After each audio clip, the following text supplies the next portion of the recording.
গরুর মাংস ও চাপা শুটকির অনেক অনেক মজার দুইটি ভর্তা। আপনারা কখনো গরুর মাংসের ভর্তা খেয়েছেন কি? গরুর মাংসের ভর্তা যে এত মজার হয় একবার ট্রাই না করলে বুঝতে পারবেন না। আর ময়মনসিংহের বিখ্যাত চাপা শুটকির ভর্তা তৈরি করব, যেটা খেতে এত মজার হবে। দুইটি ভর্তাই বানানো খুবই সহজ। চলুন তাহলে রেসিপি শুরু করা যাক। ভর্তা করার জন্য এখানে আমি 4 থেকে 5 টুকরা নিয়েছি গরুর মাংস। আপনারা একইভাবে মুরগি ও খাসির মাংস দিয়েও এই ভর্তাটা করতে পারবেন। আর 7 থেকে 8টি নিয়েছি চাপা শুটকি। এই ভর্তার ক্ষেত্রে অবশ্যই চর্বি ছাড়া সলিড গরুর মাংসের পিস নিতে হবে। মাংসের গায়ে কোনো চর্বি থাকা যাবে না। আর চাপা শুটকি অবশ্যই ভালো মানের নিতে হবে। চাপা শুটকি ও মাংসগুলোকে ভালোভাবে ধুয়ে নিয়েছি। এখন চলুন ভর্তা করতে চলে যাই। প্রথমেই গরুর মাংসের ভর্তা তৈরি করব। মাংসগুলোকে সেদ্ধ করে নিতে হবে। প্যানে কিছুটা পানি দিয়ে মাংসের পিসগুলো দিয়ে দিলাম। প্যানটা ঢেকে দিলাম। মাংসের পিসগুলো সেদ্ধ হওয়া পর্যন্ত অপেক্ষা করব। তো মাংসগুলো যখন সেদ্ধ হয়ে যাবে ঢাকনা খুলে নিলাম। এখান থেকে পানি ঝরিয়ে মাংসের পিসগুলো উঠিয়ে নিব। মাংসের পিস উঠিয়ে নেওয়ার পর যখন কিছুটা ঠান্ডা হয়ে যাবে তখন হাত দিয়ে এরকম একটু ছোট ছোট করে ভেঙে নেবেন। তো মাংসের পিসগুলো কিভাবে ভাঙবেন দেখিয়ে দিচ্ছি। দেখুন, মাংসের পিসগুলো ছোট ছোট করে ভাঙবেন এবং এর কোষগুলো এরকম লম্বা লম্বা থাকবে। ঠিক এভাবে এগুলো ছোট ছোট করে নিতে হবে। এখন এই মাংসের পিসগুলোকে ভেজে নেব। এর জন্য প্যানে কিছুটা তেল দিয়ে তারপর মাংসের পিসগুলো দিয়ে দিলাম। এগুলো ভেজে অনেক বেশি শক্ত করবেন না, হালকা হালকা একটা বাদামি কালার হলেই মাংসের পিসগুলোকে উঠিয়ে নিতে হবে। মাংসের পিসগুলো উঠিয়ে নেওয়ার পর আমি এখানে কিছু পেঁয়াজ কুচি, কাঁচামরিচ ও রসুনের কোয়া নিয়েছি। আমি যতটুকু মাংস নিয়েছি সে অনুযায়ী মাঝারি সাইজের 4 থেকে 5টার মতো পেঁয়াজ কুচি নিয়েছি ও 2টা মাঝারি সাইজের আমাদের দেশীয় রসুনের কোয়া নিয়েছি ও স্বাদ মতো নিয়েছি কাঁচামরিচ। এই ভর্তাতে ঝালের পরিমাণটা একটু বেশি দিবেন। তো পেঁয়াজ, রসুন ও কাঁচামরিচটা কিছুক্ষণ একটু ভাজবো। পেঁয়াজ, রসুন ও কাঁচামরিচ এরকম অর্ধেকটা ভাজা হয়ে যাওয়ার পর দিয়ে দিব কিছু আদা কুচি। আমি 1/2 ইঞ্চি পরিমাণ আদা কুচি করে নিয়েছি। সম্পূর্ণ আদা কুচি এখনই দিব না, কিছুটা দিব আর সামান্য একটু অবশিষ্ট রাখবো পরবর্তীতে ব্যবহার করার জন্য। তো আদা কুচি দেওয়ার পর এটা আর একটু ভাজতে হবে। আপনার কাছে যখন মনে হবে সব কিছু ভালোভাবে ভাজা হয়ে গেছে তখন উঠিয়ে ফেলবেন। এটা কিন্তু অনেক বেশি ভেজে একদম শক্ত শক্ত করে ফেলবেন না। সব কিছু সেদ্ধ হয়ে যাবে আর এগুলো হালকা হালকা একটু নরম থাকবে, এই অবস্থায় উঠিয়ে নেবেন। তো মাংস ভর্তার জন্য সব কিছু আমি ভেজে উঠিয়ে নিয়েছি। এখন চাপা শুটকি ভর্তার জন্য আমি এখানে নিয়েছি কিছু পেঁয়াজ কুচি, রসুনের কোয়া ও কাঁচামরিচ। আমি এখানে মেজারমেন্ট কাপের 1 কাপের থেকে একটু বেশি পরিমাণ নিয়েছি পেঁয়াজ কুচি আর 1/2 কাপ নিয়েছি রসুনের কোয়া ও স্বাদ মতো কাঁচামরিচ নিয়েছি। ভর্তাতে ঝালের পরিমাণ অবশ্যই একটু বেশি দিবেন।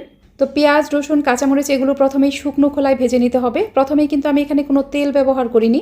ময়মনসিংহের ঐতিহ্যবাহী চাপা শুটকি ভর্তা কিন্তু তেল ছাড়াই করা হয়। এই পেঁয়াজ, রসুন ও কাঁচামরিচ যখন কিছুটা ভাজা হয়ে যাবে এ পর্যায়ে দিয়ে দিব অল্প একটু রান্নার তেল। আমি একটু তেল ব্যবহার করলাম। সাধারণত ময়মনসিংহের যে চাপা শুটকি ভর্তা করা হয় সেটাতে কোনো তেল ব্যবহার করা হয় না। তেল দেওয়ার পর এরকম কিছুটা ভেজে নেওয়ার পরেই আমি মাঝখানে কিছুটা জায়গা ফাঁকা করে নিব। মাঝখানে কিছুটা জায়গা ফাঁকা করে তারপর আমি এখানে আরও একটু তেল দিয়ে দিলাম। আর একটু তেল দিয়ে তারপর আমি এখানে চাপা শুটকিগুলো দিয়ে দিলাম। চাপা শুটকিগুলো কিন্তু খুব ভালোভাবে ক্লিন করে নিয়েছি। চাপা শুটকি দেওয়ার পর আমি এটা প্রথমে একটু ভাজবো। চাপা শুটকি দিয়ে কিছুটা ভেজে নেওয়ার পর যখন দেখবেন চাপা শুটকিগুলো অনেকটা নরম হয়ে গেছে তখন সব কিছুর সাথে ভালোভাবে একটু ভেজে নেবেন। ভাজতে ভাজতে সব কিছুই যখন দেখবেন অনেকটা সেদ্ধ হয়ে গেছে আর এরকম একটু নরম নরম থাকা অবস্থায় উঠিয়ে নিতে হবে। এই পেঁয়াজ, রসুন, কাঁচামরিচ কিন্তু অনেক বেশি ভেজে একদম শক্ত শক্ত করে ফেলবেন না, মানে বেরেস্তা করে ফেলবেন না। এরকম একটু নরম নরম থাকা অবস্থায় উঠিয়ে নিতে হবে। ভর্তা করার জন্য আমি সব কিছুই ভেজে নিয়েছি। এখন ভর্তা করতে চলে যাব। প্রথমেই গরুর মাংসের ভর্তাটা করে নিচ্ছি। আজকের এই ভর্তাটা আমি এরকম মাটির বাটনাতে করব। প্রথমে মাংসের পিসগুলোকে হাত দিয়ে এভাবে ছোট ছোট করে ভেঙে নিতে হবে। এখন পিসনির সাহায্যে আর একটু ঘষে ঘষে নরম করে নিব। আপনারা একইভাবে হাত দিয়েও করতে পারবেন, আবার শিলপাটাতেও করা যাবে। পিসনির সাহায্যে মাংসগুলোকে এরকম থেতো করে নেওয়ার পর ভেজে রাখা পেঁয়াজ, রসুন ও কাঁচামরিচগুলোকেও হালকা করে থেতো করে নিব। এগুলো কিন্তু অনেক বেশি মিহি করা যাবে না, অনেক বেশি মিহি করে ফেললে ভর্তার আসল স্বাদ পাওয়া যাবে না। এরকম হালকা করে একটু থেতো করে নেওয়ার পরেই দিয়ে দিলাম স্বাদ মতো লবণ। এখন হাতের সাহায্যে খুব ভালোভাবে চটকে নিব। আমি অল্প একটু আদা কুচি অবশিষ্ট রেখেছিলাম, এ পর্যায়ে একটু কাঁচা আদা কুচি দিয়ে দিলাম। তাতে ভর্তাতে খুব সুন্দর একটা ঘ্রাণ পাওয়া যাবে। আদা কুচি কিন্তু অনেক বেশি দিবেন না, একটু কমই দিবেন। তারপর আবারও সব কিছু ভালোভাবে মেখে নিব। দেখতেই পাচ্ছেন ভর্তা কতটা লোভনীয় হয়েছে। তো আমি এরকম গোল্লা গোল্লা করে নিব ভর্তাগুলো। ভর্তাটা একদমই হয়ে গেছে। এখন চাপা শুটকির ভর্তা করব। চাপা শুটকি ভর্তা করার ক্ষেত্রেও এই ভেজে রাখা পেঁয়াজ, রসুন ও কাঁচামরিচ এগুলো হালকা করে থেতো করে নিব। অনেক বেশি মিহি করব না, কোনোভাবেই অনেক বেশি মিহি করবেন না, হালকা করে থেতো করবেন, মানে আধ ভাঙা টাইপের থাকবে। আজকের ভর্তার রেসিপি দুটি আপনাদের কাছে ভালো লাগলে অবশ্যই আমার ইউটিউব চ্যানেলটিকে সাবস্ক্রাইব করে পাশে থাকা অল লিখা বাটনটাতে ক্লিক করে রাখবেন। আর যারা ভিডিওটি ফেসবুক থেকে দেখছেন তারা অবশ্যই আমার ফেসবুক পেজটিকে লাইক ও ফলো করে রাখবেন। এখানে স্বাদ মতো লবণ দিয়ে তারপর হাত দিয়ে আলতো করে মেখে নিব। ভর্তাটা কিন্তু একদমই রেডি। এই ভর্তা দুটি খেতে যে কী মজার আমি আপনাদের বলে বোঝাতে পারবো না।